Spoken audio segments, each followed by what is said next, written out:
सच्ची घटना सुनाऊं। राजस्थान से एक सेठ ने सुना कि हमारे मंदिर से संत जा रहे हैं जगन्नाथ जी। तो सेठ जी ने सस्ते समय पे 100 रुपया दिया उसको। ए जगन्नाथ जी को चढ़ा देना मेरा 100 रुपया। 100 रुपया बहुत होता था तब।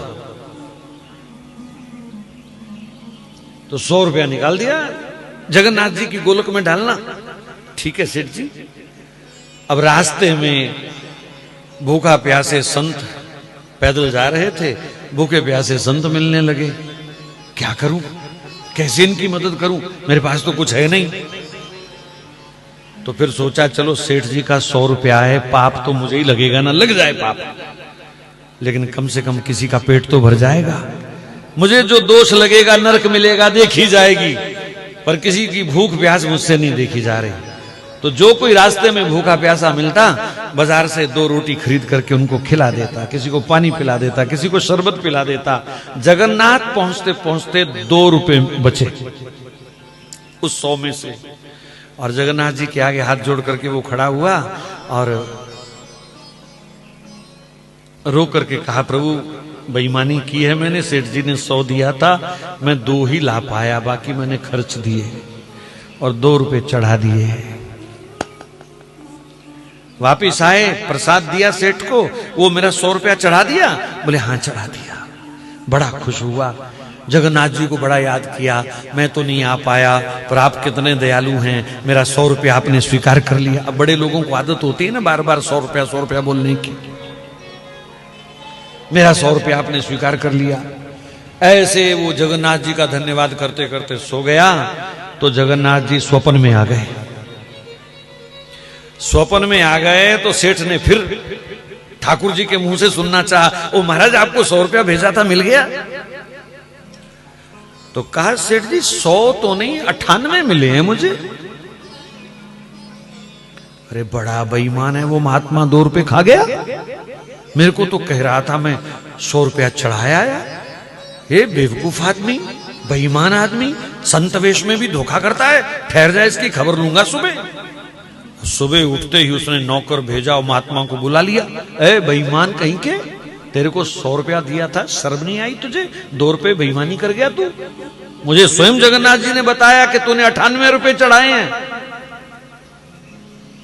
कहां है 2 रुपए?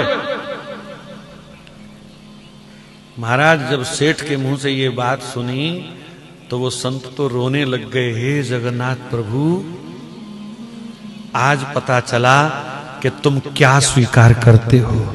जो 98 रुपए मैंने भूखे लोगों को खिलाए आपने वो स्वीकार किए, और डायरेक्ट नगद जो मैंने 2 आपको चढ़ाए वो आपने स्वीकार नहीं किए। आज कौन चलेगा इस पद्धति पर? मैंने वृंदावन के बड़े बड़े मंदिरों में देखा। हमारे एक दिन में गया बिहारी जी के, एक सेठ अपने थैले से गड्डियां निकाल निकाल के डाल रहा था। मैंने कहा बहुत अच्छा, ठाकुर जी ने दिया, इसका पैसा कहीं भी चढ़ाए। लेकिन दुख तब लगता है जब हजारों हजारों गैया वृंदावन में भी कूड़ा करकट खाती हुई दिखाई देती हैं। तब लगता है कि वहां गोलक में गड्डियां डालने का फायदा है कि यहां गौओं को खिलाने से फायदा है।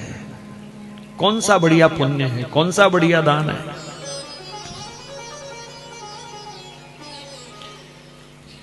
तो मैं कभी नहीं कहूंगा कि आप मंदिरों में नोट ना चढ़ाएं, पर अगर किसी जरूरतमंद को जरूरत है तो उनके मुख में देना ही ठाकुर जी स्वीकार करते हैं, ना कि ठाकुर जी की गोलक भरने में ठाकुर जी खुश होते हैं।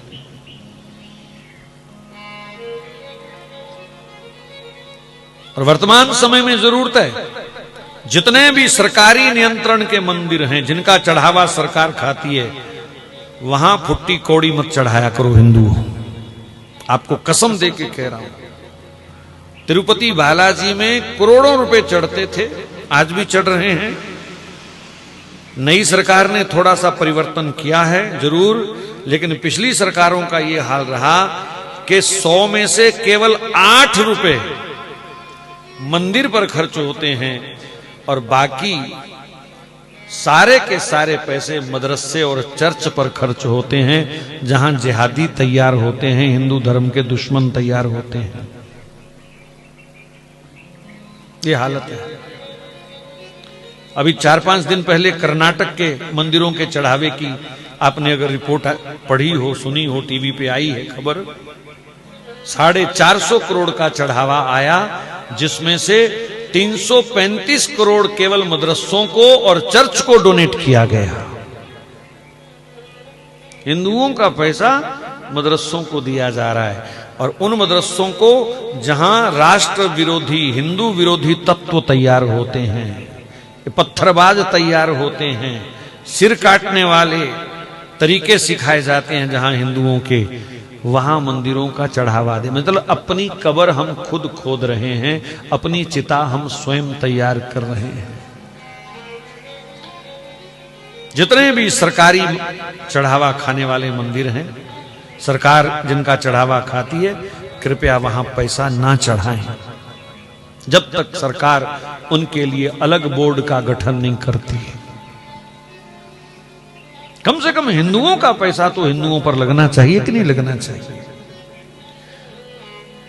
अल्पसंख्यक आयोग अलग से उनको डोनेट करता है, कई खरब रुपए देता है साल के, मंदिरों का चढ़ावा वो खा रहे हैं, और फिर खा के भी देश के हक में रहे तो कोई दिक्कत नहीं, फिर भी वो देश के विरोध में हैं, सनातन के विरोध में हैं।